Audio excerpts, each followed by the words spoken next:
இங்கே இருக்க யாருக்கும் அவங்களோட திறமை என்னன்னு அவங்களுக்கே தெரிய மாட்டேங்குது.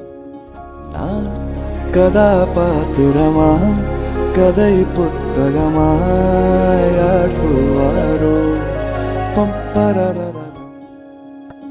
ஏன்னா இதுக்கு காரணம் அவங்க கூட இருக்கிற மனிதர்களாகவும் இருக்கலாம், இல்லை தன்னை உணராமலும் இருக்கலாம். நான் மச்சான் சோகமா உட்காந்துக்கிற லோ பிரேக்கப்பா. இல்லடா, அவன் போயட் மூட்ல உட்காந்து கதை எழுதிட்டு இருக்கான்டா. அவன் தனியா உட்காந்துட்டு கதை எழுதிக்கிறான்டா. எல்லாத்தையும் போட்டு டிவி போலாம் அப்பலாம். புரியாமலே புதிரானதோ புவி மேடை.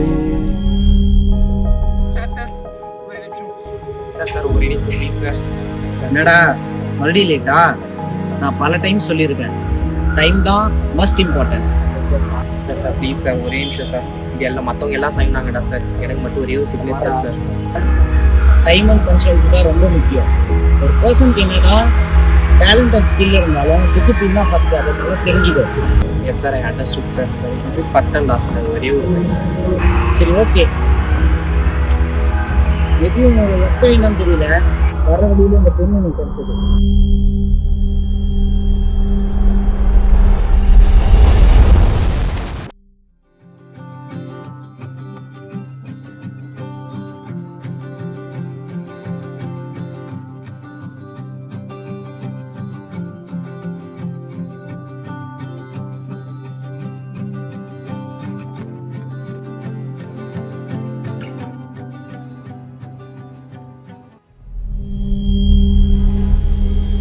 இந்த பெண் மட்டும் இல்லைன்னு வச்சுக்கேன், நீங்க அவனுக்கு சைன் பண்றதுக்கு ஒரு பர்சன் கூட சான்ஸ் இருக்காது.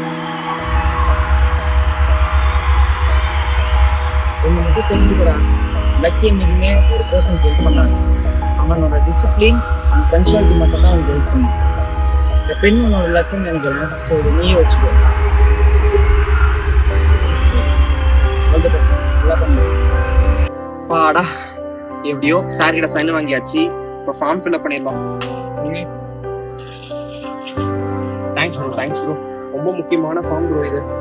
அப்படின்னு important form bro. Bro story telling bro, writing காம்படிஷனுக்காக அப்ளை பண்ணியிருக்கேன். ஸ்டோரிஸ்லாம் நிறைய பண்ணுவீங்க.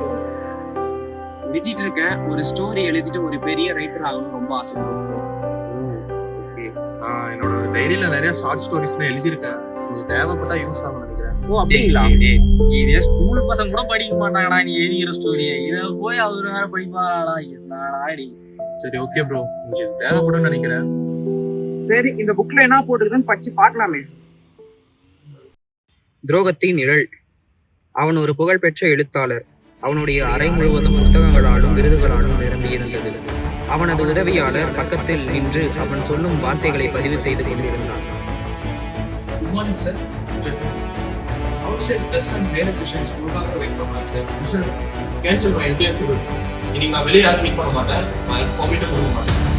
சரி, நாளைக்கு 15 ஸ்டோரிக்கான வேலை எப்படி போயிடுது சார்? அதுக்கான வேலையெல்லாம் பாஸ் பண்ணி ஈவினிங் ஃபினிஷ் ஆகிடும். ஓகே, லாஸ்ட் வீக் ரிலீஸ் ஆன ப்ரொமோஷன்.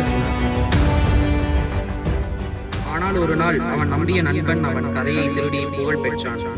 அந்த துரோகம் அவன் மனதை சிதைத்தது. அந்த நாளிலிருந்து அவன் நிஜ உலகில் வாழவில்லை. அவன் வாழ்ந்தது அவன் கற்பனையிலேயே. உண்மையில்லாத உதவியாளர்கள், புகழ், பேட்டிகள் அனைத்தும் அவன் மனதுக்குள் உருவாக்கப்பட்ட பொய்யான உலகம். நிஜத்தில் அவன் ஒரு மரத்தின் கீழ் அமர்ந்திருந்தான். அவனை சுற்றி கிழிந்த தாள்கள், அவன் எழுதிய கதைகள் காற்றில் பறந்தன. அவன் கண்கள் வெறுமையாய், அவன் உயிரின் வழி. இந்த அளவுக்கு நிறைய பண்ணியிருக்காரு.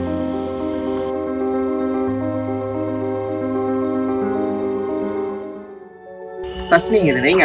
என்னாச்சு ப்ரோ? உனக்கு லைஃப்ல எதனா அச்சீவ் பண்ணணும்னு ஆசையா இருக்கா? எனக்கு என்ன ஸ்கில் இருக்குன்னு எனக்கே தெரியல ப்ரோ. ப்ரோ இவ்வளவு நேரம் உங்க புக்கை தான் படிச்சுன்னு நல்லா இருக்கும். இந்த அளவுக்கு நரேட் பண்ணி சத்தியமா எதிர்பார்க்கல. It's awesome. சரி, என்ன விட நீங்க பெட்டரா எழுதியிருக்கீங்க, அது எனக்கு தெரியுது. ஆனா உங்களுக்கு அது தெரியல.